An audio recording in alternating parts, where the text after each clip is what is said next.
Iya sih, kalau misalnya pengaruhnya ke Indonesia itu adalah China. Memang untuk beberapa tahun terakhir Indonesia itu seakan sangat-sangat bergantung pada investasi asing, dan nilai investasi terbesar di Indonesia ya sampai saat ini ya masih dipegang oleh Cina. Karena sebentar. Oh, mau dilihat ya Ya, beritanya yang ngebahas lihat itu dulu ya, dong. luar biasa. Ya, investasi sejauh ini ya Oke. ini ntar 2020. Coba deh, saya dari sampai Januari 2020 dulu aja, Cina di Indonesia. Oke. Ini kan lu mau liatin total nilai investasi berarti Cina di Indonesia. Iya. Sambil dibuka aja. Gimana? BKPM mencatat Cina sebagai negara yang menanamkan investasi terbesar di Indonesia sepanjang triwulan 4 2019. Oke. Nilainya itu sampai 1,4 miliar dolar. Oke. Itu total dari awal atau cuma di triwulan itu doang? Kuartal 4 2019 saja. Cuma di kuartal 4 aja nilainya segitu. Iya. Iya. Besar kan? Besar. Kemudian Besar buat satu kuartal, besar banget. benar-benar. Kemudian eh, di di samping investasi tersebut, aduh saya susah ngejelasinnya gimana. Tapi memang ya pada intinya lah ya, saya memang kalau misalnya ditanyakan masalah global riset tadi dengan Indonesia, saya langsung berpikir ke arah situ, yaitu masalah China. Alasan terbesarnya ya mungkin ya memang secara historical investasi di Cina di Indonesia itu dalam beberapa tahun terakhir itu masif banget, Signifikan sekali. sangat signifikan. Dan kemarin pun sisi kiri baru menang segala macem. Dan pokoknya kalau misalnya Kak Bayu bertanya seperti itu, saya langsung arahnya ke sana. Alright. Karena memang saya senang dengan konspirasi. Karena bagi saya konspirasi itu adalah fakta yang disembunyikan. Oke.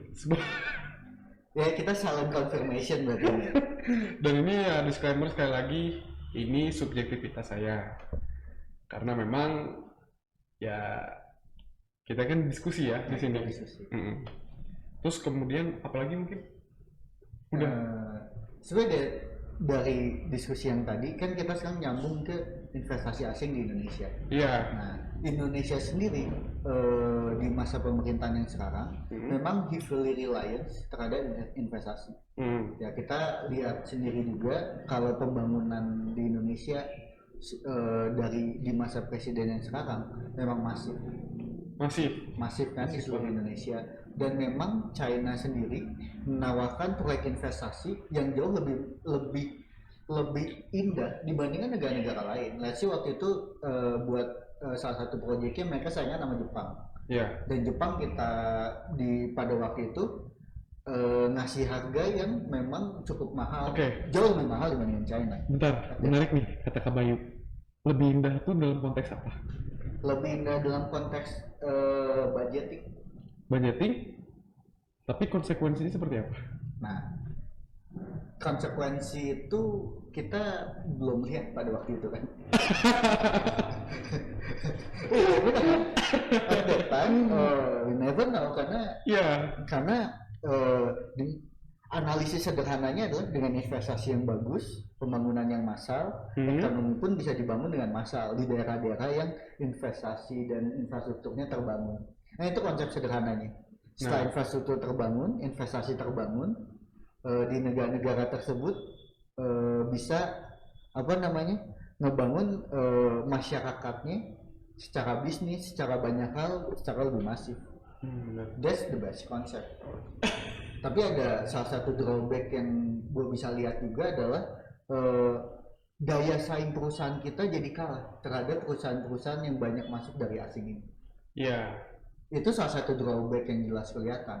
Daya saing dari produsen pasarnya, sektor industri kita gimana persaingannya dengan ya pasarnya aja. Saya dulu dagang mukena Pak di pasar Baru Bandung, di pasar saudara saya ada produsen di Tasik, Nah sekarang mau kena, itu bisa diproduksi di Cina dengan jauh lebih murah. Jangankan mau kena deh, mau kena batik. Iya. Batik itu adalah budaya khas Indonesia. Iya. Ya diperebutkan lah sama Malaysia, tapi kan sebenarnya kita satu rumpun, is okay. Benar. Gitu. Tapi sekarang industri batik dengan HPP yang jauh lebih murah bisa diproduksi di Cina. Sehingga nanti akan tergeser. Kalau kita bicara bisnis, sebagai orang bisnis, kalau saya pengen hidup dari batik, daripada saya jadi produsen batik, saya punya toko nih, saya punya tempat produksi sendiri buat batik. Selisihnya nggak banyak dibandingkan saya ngambil langsung dari Cina jual di toko saya. Nah kan itu real, itu sektor real gitu. Jadi itu salah satu drawbacknya. Memang kalau Chinese smart banget memang. Dia terhadap Amerika juga gitu kan strateginya. Yeah. Boleh deh, gue ngasih investasi murah, lu main di tempat gue murah, semua murah. Tapi bikinnya di gue ya. At some point, produsen di Amerika pindah semua ke Cina. Iya, yeah. Bener. Ya kan? Amerika aja dikadalin pak.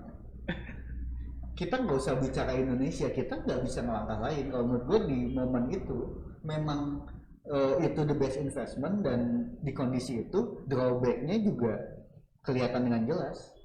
Tapi kedepannya bakal bahaya nggak untuk Indonesia sendiri? It's very dangerous. Kalau menurut gue sih salah satu cara paling baiknya, dan pemerintah juga udah melakukan ini, yaitu invest gede-gedean di sektor produksi kita. Iya. Yeah. Which is, dan salah satunya juga adalah strategi ekspor impornya dimainkan. Nah harus benar-benar smart maininnya, gimana caranya kita masih bisa tetap survive tapi produsen tarik balik dong ke Indonesia. Yeah. Indonesia baik banget loh produsen. Kita bicara Bandung aja, produsen sepatu, baju, ini mana sih? Banyak banget. Bandung bos, konveksi Bandung bos. Iya. Tapi masalah dengan konveksi, masalah dengan industri-industri ini, kalah nggak dengan para importir penjualannya? Iya. Tapi menurut Kabaya nih, apa yang dilakukan Cina itu investasi atau intervensi? Kalau saya sih lebih berpendapat, jika memang ini langkah-langkah investasi seperti ini, ya ini jatuhnya seperti intervensi. Karena memang, dan pertanyaan selanjutnya, ini tuh investasi atau pemberian hutang? Itu saya ini awam ya. Apa bedanya investasi dan hutang? Apa mungkin? Basicnya gini, investasi itu dibayarkannya dua hal bentuknya. Satu kepemilikan saham, satu lagi dalam bentuk hutang. Dibalikan dengan kelebihan dana. Kan konsepnya gitu, sederhana aja. Yeah. Kalau saya pengusaha nih, saya mau invest ke Alfa, nah saya balik duit ke saya itu ada dua. Saya memiliki bisnisnya Alfa sehingga Alfa bayar terus tiap bulan ke saya. Kita punya bareng-bareng bisnis itu. Atau ya saya invest ke Alfa, Alfa balikin dengan kelebihan dananya ke saya. Saya invest 10 juta, Alfa balikin 15 juta lah. Tapi dalam waktu 2 tahun misalnya. Simpel itu kan? Iya. Nah, soft law-nya Cina itu jauh banget dibandingkan Jepang at that time, dan maksudnya kontrak kerjasama itu jauh banget gitu. It's smart. Kalau gue bisa bicara, Cina salah satu negara yang memainkan kompetisi global dengan sangat cerdas. It's very smart. Kita bicara real aja. Mereka smart. Nah, gimana caranya kita bisa beradaptasi dengan kawan sekaligus lawan yang kita nggak tahu tujuannya. Yang smart ini kita benar-benar harus hati-hati. Nah untungnya ada salah satu menteri kita, nggak tahu untung atau nggak ya, dia bilang, wah Cina ngeluarin dana sebanyak itu dan kita harus berhati-hati di kontrak kerjasamanya. Oh itu ada yang ngomong? Ada menteri yang ngomong, itu statement yang smart. Saya pertanyaannya itu ngomong di media doang atau beneran dia nganalisis dan smart nanti investasi kerjasamanya? Dan gue nggak tahu. Nih nanti kan kita cek kalau misalnya nanti dipublish misalnya butir-butir perjanjian kerjasamanya, karena ya basicnya dari semua investasi adalah tujuannya kan negara yang diinvestasi ingin maju lebih baik. Tapi investasi juga pengen untung dong. Yeah. Nah, at least at least kita nggak diakalin aja sih. At least kita masih dapat keuntungan lah dari situ. Jangan sampai kita ngira kita untung besar, padahal kita nggak dapat apa-apa. Itu yang paling bahaya. Tapi mungkin separuh jalan kita bekerja sama dalam bidang, ya misalnya investasi Cina kan udah masuk ke Indonesia, tapi memang belum begitu terlihat signifikan hasilnya atau seperti apa. Itu indikasinya tuh udah ke arah mana nih Kak? Aduh, saya susah jawab karena banyak data-data yang belum saya pelajari lebih lanjut. Tapi di masa COVID ini ya jelas turun Pak. Tapi at least kita nggak kayak negara-negara lain yang sudah bangkrut. Karena banyak negara yang sudah bangkrut sekarang. Sudah bangkrut ya? Sudah bangkrut. Negara-negara di Afrika kalau nggak salah baik yang udah bangkrut. Negaranya loh yang baik. Negaranya ya, pilot. Wow. Dan itu dalam kondisi Cina meminjamkan banyak duit ke mereka. Jadi saya tidak mau bahas lebih lanjut. Nanti kita kalau mau kita riset dan kita diskusiin tentang materi itu menarik sih.